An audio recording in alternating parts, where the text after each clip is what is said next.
सीधा सीधे अर्नब गोस्वामी के बारे में बोलते हैं हर किसी के पास कुछ खूबियाँ होती हैं, तो फिर आपको अर्नब गोस्वामी जी में क्या खूबियाँ नजर आती हैं या फिर क्या? देखिए, मैं कोई बॉर्नवीटा कॉम्प्लेक्स में नहीं आया हूँ, ठीक है, कंपटीशन में नहीं आया हूँ कि उनकी खूबियाँ बताऊंगा, ठीक है, तो ये इसको रहने दीजिए, उनमें जब खूबियाँ नजर आ जाएंगी तो वो भी बता देंगे आपको।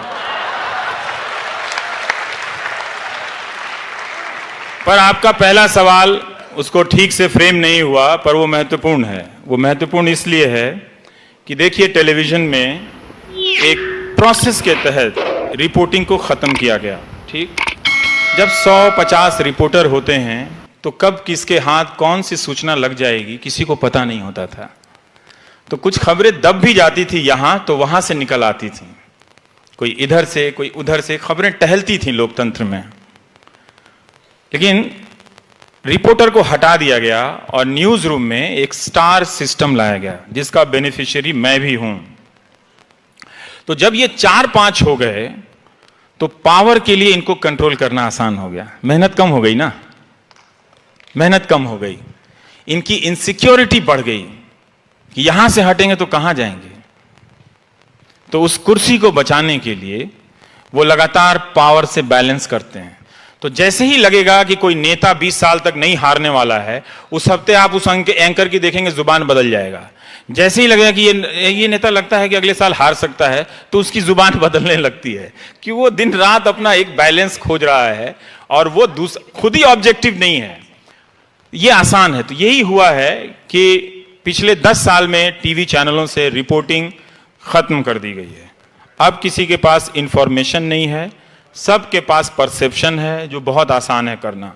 एक टाई और एक कोट की जरूरत है और रात में 1 घंटा समय की जरूरत है। आप इस मुल्क को बिना कुछ किए बर्बाद कर सकते हैं। One question here and I'll come back to you. I'm sorry, many questions. One hand here and then. Thank you.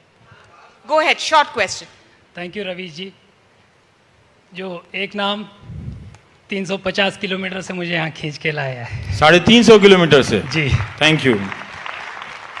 तो मेरा सवाल ये है रवीश जी, कुछ लोग ऐसा, मेरे हिसाब से, मैं भी जर्नलिज्म का स्टूडेंट हूँ लेकिन एक्सपीरियंस नहीं है। माइक में बोलिए ज़रा, माइक पास लीजिए। तो मेरा सवाल ये है रवीश जी, कहाँ हम वो लोगों के गेम में घूम तो नहीं जा रहे हैं जो लोग गांधी को बनिया के कम्युनिटी में और अंबेडकर ने तो सबको राइट दिए हैं, अंबेडकर को सिर्फ दलित तक रिस्ट्रिक्ट करने में, गांधी को बनिया तक रिस्ट्रिक्ट करने में, सरदार जी को पटेलों तक रिस्ट्रिक्ट करने में, जब उनके गेम के एक स्ट्रेटेजिक पार्टनर तो नहीं हो रहे हम ऐसे गुमशुदा तो नहीं हो रहे उनके गेम में। इसका जवाब यही है कि आप गांधी को भी अपना बना लीजिए, अंबेडकर को भी अपना बना लीजिए और पटेल को भी अपना बना लीजिए। मैं वही कह रहा हूँ।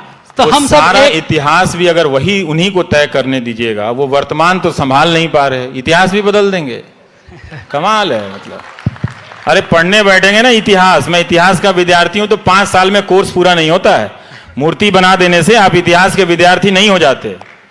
मूर्ति बनाना एक तरह से वो गोल्डन गाइड है, कुंजी बनाना है, वो धोखा देना। जैसे बहुत सारे विद्यार्थी इतिहास की क्लास में जाते हैं तो कुंजी पढ़ के पास करते हैं, तो नेता जब पब्लिक में आता है तो उसे लगता है, उसे बताना पड़ता है कि वो इतिहास का भी विद्यार्थी है, तो वो कुंजी के रूप में मूर्ति बनवा देता है। कहता है कि हम जयंती सुबह सुबह व्हाट्सएप पे कर देता है, ये महापुरुषों को प्रणाम, ये महापुरुषों को प्रणाम, और काम किसी भी महापुरुष से उसके मिलते हुए नहीं नजर आते। आप बताइए किसके काम किस महापुरुष से मिलते हैं नजर आते हैं? वो तो ये बात है। शुक्रिया रवि जी, थैंक यू। और एक और बात है कि हर सवाल का जवाब मेरे पास नहीं हो सकता है जी। The lady here, हम कोई रिजर्व बैंक नहीं है कि 8 महीने बाद झूठ बोलेंगे।